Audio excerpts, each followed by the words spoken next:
ಈಗಾಗಲೇ ರಾಜ್ಯದಲ್ಲಿ ಎಲ್ಲೆಡೆ ಒಂದು ಚರ್ಚೆ ಪ್ರಾರಂಭ ಆಗಿದೆ.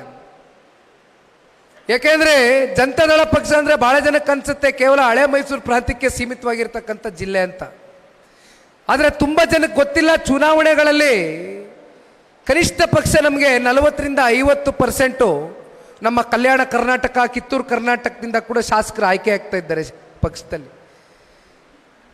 ನಾನು ಹಳೆ ಮೈಸೂರು ಪ್ರಾಂತ್ಯಕ್ಕೆ ಒಂದು ಪ್ರವಾಸ ಮಾಡಿದರೆ ಮತ್ತೆ ನಮ್ಮ ಕಲ್ಯಾಣ ಕರ್ನಾಟಕಕ್ಕೆ ಮತ್ತೊಂದು ಸಲ ಕಿತ್ತೂರು ಕರ್ನಾಟಕಕ್ಕೆ ಹೋಗ್ತಾ ಇದ್ದೀನಿ. ಈ ರೀತಿ ಒಂದೇ ಕಡೆ ಸೀಮಿತವಾಗಿ ನಾನು ಸಂಘಟನೆ ಮಾಡ್ತಾ ಇಲ್ಲ. ಇದನ್ನು ಯಾಕೆ ಹೇಳ್ತಾ ಇದ್ದೀನಿ ಅಂದರೆ, ನಾನು ಎಲ್ಲೋದ್ರೂ ಕೂಡ ಒಂದು ಚರ್ಚೆ ಪ್ರಾರಂಭ ಆಗಿದೆ ಅಂದೆ. ಆ ಚರ್ಚೆ ಏನಂದರೆ, ದೇಶಕ್ಕೆ ಶ್ರೀ ನರೇಂದ್ರ ಮೋದಿಜಿಯವರ ನಾಯಕತ್ವ, ರಾಜ್ಯಕ್ಕೆ ಕುಮಾರಣ್ಣವರ ನಾಯಕತ್ವ ಬೇಕು ಅಂತ ಚರ್ಚೆ ಪ್ರಾರಂಭ ಆಗಿದೆ. ಇದು ಜನತಾದಳ ಪಕ್ಷದ ಕಾರ್ಯಕರ್ತರ ಭಾವನೆ ಅಷ್ಟೇ ಅಲ್ಲ, ರಾಜ್ಯದ ಉದ್ದಗಲಕ್ಕೂ ಕೂಡ ಇವತ್ತು ಸನ್ಮಾನ್ಯ ಕುಮಾರಣ್ಣ ಅವರು 20 ತಿಂಗಳು 14 ತಿಂಗಳು ಅವ್ರಿಗೆ ಇದ್ದಂಥ ಅತ್ಯಂತ ಅಲ್ಪ ಅವಧಿನಲ್ಲಿ ಅವ್ರು ಕೊಟ್ಟಿರ್ತಕ್ಕಂಥ ಕಾರ್ಯಕ್ರಮಗಳು, ಜನಪರವಾದಂಥ ಯೋಜನೆಗಳು ಪ್ರತಿಯೊಬ್ಬರ ಹೃದಯ ಮಿಟ್ಟಿದೆ.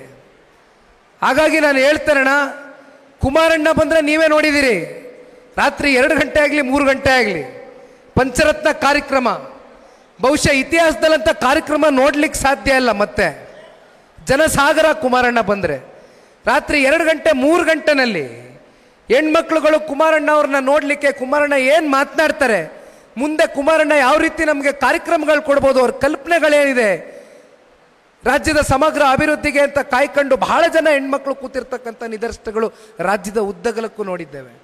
ಆದರೆ ಯಾತಕ್ಕೋಸ್ಕರ ಇಲ್ಲಿವರೆಗೂ ಅದು ನಮಗೆ ಫಲ ಸಿಕ್ಕಿಲ್ಲ, ಯಾತಕ್ಕೆ ಹೆಚ್ಚು ಶಾಸಕರನ್ನ ನಾವು ಗೆಲ್ಲಕ್ಕಾಗಿಲ್ಲ ಅಂದರೆ, ಯಾಕೆಂದರೆ ಎಲ್ಲೋ ಒಂದು ಕಡೆ ಜನತಾದಳ ಪಕ್ಷದಲ್ಲಿ 6 ತಿಂಗಳಿದ್ದಂಗೆ 3 ತಿಂಗಳಿದ್ದಂಗೆ ಕಾಲಕ್ಕೆ ಚಕ್ರ ಕಟ್ಕೊಂಡು ಓಟ್ಬಿಟ್ರೆ ಜನ ಓಟ್ ಹಾಕ್ತಾರೆ, ಕುಮಾರಣ್ಣ ಒಂದು 4 ಟ್ರಿಪ್ ಹೊಡೆದ್ಬಿಟ್ರೆ ಸಾಕು ಅಂತ ಅಂದ್ಕೊಂಡಿರ್ಬೋದು. ಅದಾಗಿ ಕೂಡ್ದಣ್ಣ, ಅಭ್ಯರ್ಥಿಗಳು ಇವತ್ತಿಂದಾನೇ ಸಂಘಟನೆ ಮಾಡಬೇಕು. ತುಂಬ ಜನ ಸಂಘಟನೆ ಮಾಡ್ತಕ್ಕಂಥ ಅಭ್ಯರ್ಥಿಗಳು ಇದ್ದಾರೆ, ನಾನು ಇಲ್ಲ ಅಂತ ಹೇಳಲ್ಲ. ಯಾರ್ಯಾರು ಚುನಾವಣೆ ಬರಲಿ ಬಿಡಪ್ಪ, ಹೋದ್ರೆ ಆಯಿತು, ಈಗಲೇ ಯಾಕೆ ಹೋಗ್ಬೇಕು, ಇನ್ನೂ ಟೈಮ್ ಅದೇ, 6 ತಿಂಗಳಿದ್ದಂಗೆ ಹೋದ್ರೆ ಆಯಿತು ಅಂತ ಅನ್ಕೊಳ್ಳೋರು ಭಾಳ ಜನ ಇದ್ದಾರೆ. ಈಗ ನಮ್ಗೆ ಆ ಪರಿಸ್ಥಿತಿ ಇಲ್ಲಣ್ಣ. ನಾವು ಮಿತ್ರಕೂಟದಲ್ಲಿ ಇದೀವೋ ಇಲ್ವೋ, ಮುಂದೇನು ಮಿತ್ರಕೂಟದಲ್ಲಿ ಶಾಶ್ವತವಾಗಿ ಮುಂದುವರಿತೀವಿ, ಅದರಲ್ಲಿ ಯಾವುದೇ ಅನುಮಾನ ಬೇಡ. ಹಾಗಿದ್ದಾಗ ನಾವು ಹೆಂಗಿರ್ಬೇಕು ಸಂಘಟನೆ? ಕುಮಾರಣ್ಣ ಒಂದು ಮಾತು ಹೇಳಿದ್ರು, JP ಭವನದಲ್ಲಿ ಜನರೊಂದಿಗೆ ಜನತಾದಳ ಕಾರ್ಯಕ್ರಮ ಉದ್ಘಾಟನೆ ಆದಂಥ ದಿನ ಪಕ್ಷದ ಕಚೇರಿಯಲ್ಲಿ ಒಂದು ಮಾತು, ಒಂದು ಇಡೀ ಸಂದೇಶವನ್ನು ಕೊಟ್ಟಿದ್ದಾರೆ ರಾಜ್ಯಕ್ಕೆ.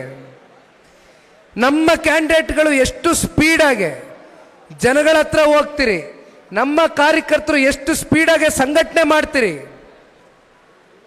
ಅದನ್ನು ಗುರುತಿಸಿ ಕೇಂದ್ರದ ನಾಯಕರ ಜೊತೆ ಕೂತು ನಾನು ಟಿಕೆಟನ್ನು ತಗೊಂಡು ಬರ್ತೇನೆ ಅಂತಕ್ಕಂಥದ್ದು ಹೇಳಿದ್ದಾರೆ. ಈಗ ನಾವು ಸ್ವತಂತ್ರವಾಗಿ ಚುನಾವಣೆ ಎದುರಿಸ್ತಾ ಇಲ್ಲ, ನಾವು ಮಿತ್ರ ಪಕ್ಷವಾಗಿದ್ದೇವೆ, ಮಿತ್ರಕೂಟದಲ್ಲಿದ್ದೇವೆ, ಅಲಯನ್ಸ್ ಪಾರ್ಟ್ನರ್ಸ್ ಆಗಿ ಚುನಾವಣೆ ಎದುರಿಸ್ತೀವಿ ಅಂದರೆ ನಿಮ್ಮ ಮುಂದೆ ಇರ್ತಕ್ಕಂಥ ಸವಾಲು ನಿಮಗೆ ಅರ್ಥ ಆಗಿದೆ. ನಾವು ಸ್ಪೀಡ್ ಆಗಬೇಕು, ನಮ್ಮ ಕ್ಯಾಂಡಿಡೇಟ್ಗಳು ಸ್ಪೀಡ್ ಆಗಬೇಕು, ಆಗ 100ಕ್ಕೆ 100 ಟಿಕೆಟು ಜನತಾದಳ ಚಿಹ್ನೆಗೆ ಸಿಗುತ್ತೆ. ನಾನು 86 kg ಇದ್ದವಳು 71 kg ಬಂದಿದ್ದೀನಿ. ವಯಸ್ಸಾದ್ಮೇಲೆ ಸ್ಮಾರ್ಟ್ ಆಗಿ ಕಾಣ್ತೀರಾ ಅಂದ್ರೆ ಜಿನ್ನಿ. 126 kg ವೇಟ್ ಇದ್ದು ನಾವು ಈಗ 114 kg ಲೆಕ್ಕ ಬಂದಿದ್ದೀವಿ. ಯಾವುದೇ ಸೈಡ್ ಎಫೆಕ್ಟ್ ಆಗಿಲ್ಲ. 84ರಿಂದ 50 kg ಬಂದೆ, ಆಮೇಲೂ ಸಣ್ಣಗೆ ಫಿಟ್ ಆಗಿದ್ದೀನಿ. ಅದಕ್ಕೆ ನಾನು ಯೂಸ್ ಮಾಡ್ತಾ ಇರೋದು ಜೀನಿ ಸ್ಲಿಮ್. 84ರಿಂದ 50 kg ಬಂದೆ, ಆಮೇಲೂ ಸಣ್ಣಗೆ ಫಿಟ್ ಆಗಿದ್ದೀನಿ. ಅದಕ್ಕೆ ನಾನು ಯೂಸ್ ಮಾಡ್ತಾ ಇರೋದು ಜೀನಿ ಸ್ಲಿಮ್. ಸಣ್ಣ ಆಗಕ್ಕೆ ಜೀನಿ ಸ್ಲಿಮ್ ಯೂಸ್ ಮಾಡದೆ ಹೆಲ್ದಿನೂ ಅದೇ.